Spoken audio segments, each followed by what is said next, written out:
I just read the end to Avengers Arena. Crap in a hat. I hate that book!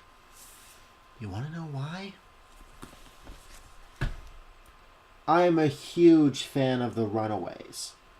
I was a huge fan of the Sentinel miniseries.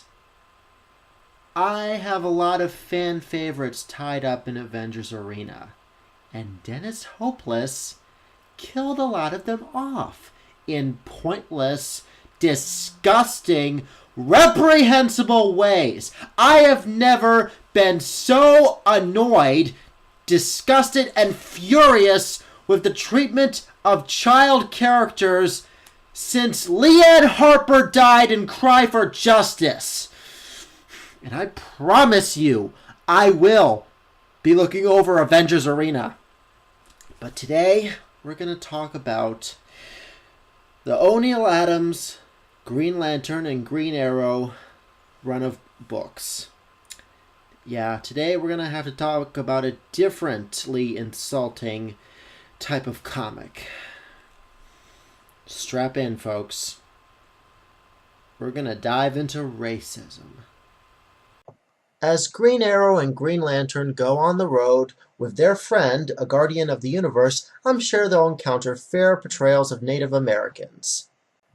Or we could have this. They've got beans, and more beans.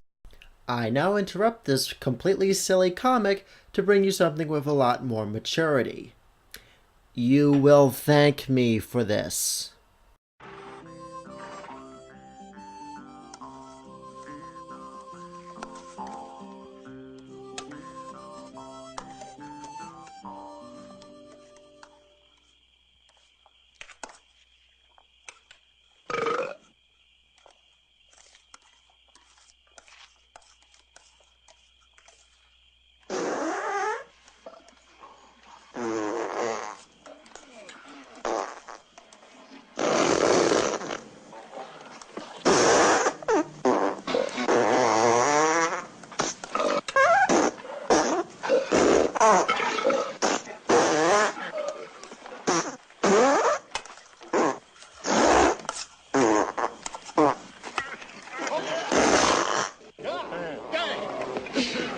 How about some more beans, Mr. Taggart? I'd say you've had enough. Yeah, that was childish, immature, and silly, but I ask you, which would you rather watch? Before I get anybody jumping down my throat about this, I know how terrible the settlers were to the Native Americans. But I'm not going to sit here and pretend that the Native Americans weren't absolute dicks back to the settlers. Do I really have to bring up King Philip's War? Do I have to talk about the Sioux raiding parties? Or they were just trying to get them off their land? It's not like the Native Americans were using the land like the environmentalists we picture them to be today, because do you want to know what a common practice of Plains Indians was? Herding buffalo off of cliffs to their deaths so they could pick the choicest cuts of meat from the splattered corpses below. And if you don't believe me, Wikipedia buffalo jumps. This actually happened. So we are not going to play the white guilt race card.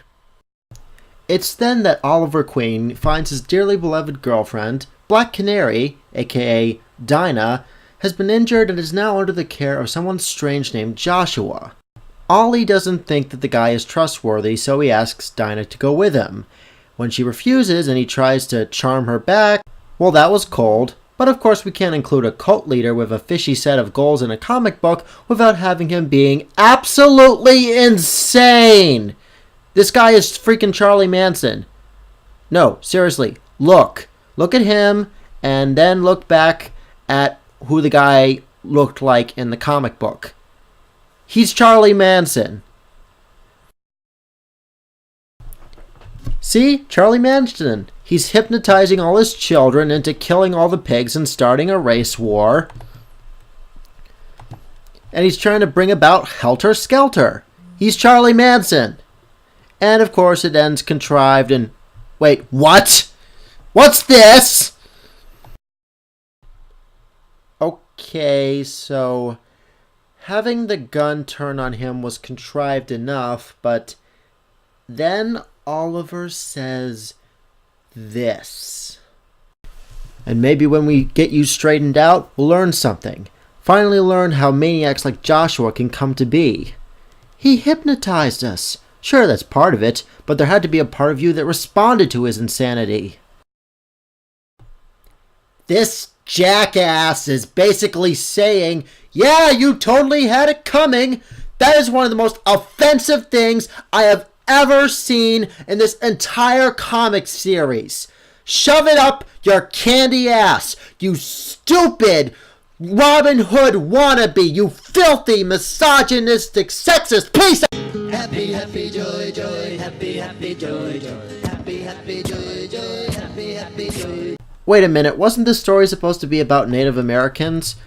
Anyway, we begin it proper with Green Lantern and Green Arrow keeping that whiny Native American kid from before for being killed for trespassing on some sleazeball's land. And to be fair, the kid has some serious gripes. His people did own the land, and they had documentation, but it mysteriously was destroyed. Credit where credit's due. The kid is frustrated with a system that swore that it would uphold his people's rights, and it instead failed them. I understand that. I sympathize. This is well done. Now, if we had seen this before in the comic strip, instead of him just saying that he had lots of problems with the palefaces, if he had been more specific, then he would have come off a lot less emo, and I would have had more sympathy for him. That's not what we got for the first part of this story, and it's a darn shame that we didn't. Hopefully we'll see more of him and his race in a more positive light as the story moves on. Ollie's just looking for a fight, but Hal's got a plan. See, the kid's ancestor, Ulysses Starr, was the one who had that deal drawn up. If he can find Ulysses Starr's ancestor... Wait a minute. The Native American's name is Ulysses Starr. What the hell was that? Perhaps our guardian friend will have some sage advice. Your heroes are warriors. Your myths and legends tell of battles won. It is natural you turn to violence. Yet I cannot condemn this, for it shows a great spirit. Wait, so fighting a lot proves your spirit's noble? No, it really doesn't. Moving right along, Hal Jordan manages to locate Ulysses Starr's ancestor, but unfortunately the modern day documentation for our poor Native American kid's land tragically also went up in flames. Gotta be honest, so far this comic's portrayal of Native Americans has been about as respectful as, well...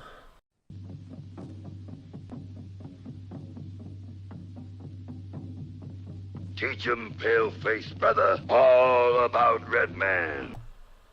Okay, maybe not quite that bad. But it's up there. It's up there. Hal goes off to Washington to work within the system while Oliver Queen is... Oh, God. He went there. He dressed up as the ghost of a famous tribal leader to inspire the members of the tribe to stand up to the white man and get their land back. Mighty Whitey all over again. Ugh. Could there be anything more racist than this? Hey, boys! Look what I got here! Hey, where are the white women at? The good news is that the tribe decides to fight off the loggers that have taken over their land, but it's at that moment that Green Lantern comes back. See, he actually did his job and found somebody who was willing to help at Washington, D.C. from within the system. Ollie, on the other hand, is not in the mood for just hashing everything out. He just wants to pick a fight. Basically, he and Hal have been sort of butting heads throughout this whole adventure. So even when he's trying to help out poor Native Americans and get their land back, it really is all about him. I can't believe how insensitive this comic is to the needs of minorities like Native Americans. Don't beat me, Massa! Please don't beat me, Massa! Don't beat that tired old body! No, don't! Okay, maybe it's not quite that racist.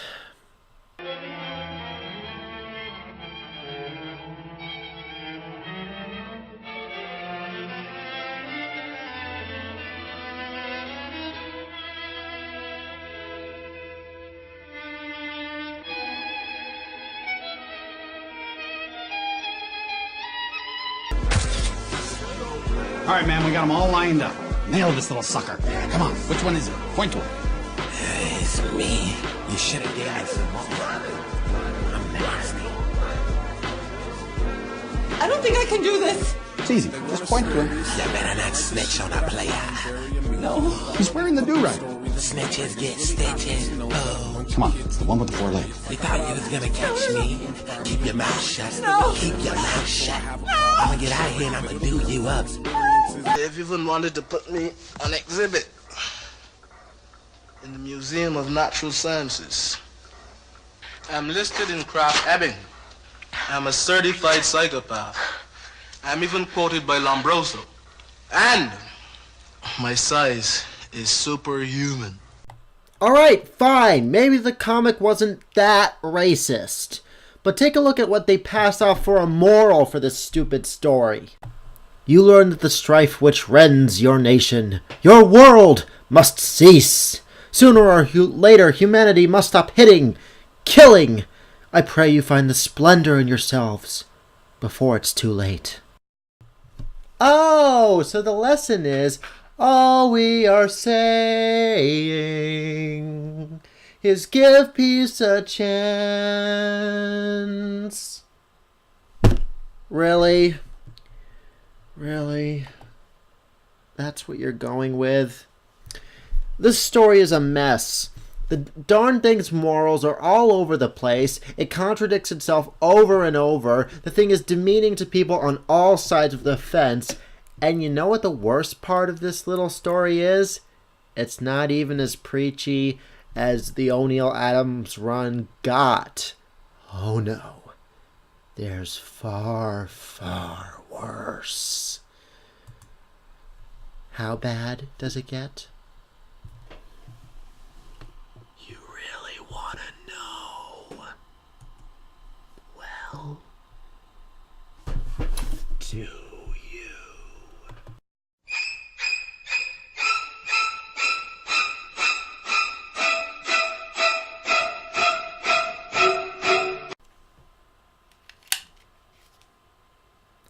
I'm gonna have to bust out the big guns for this. Jesus, light of the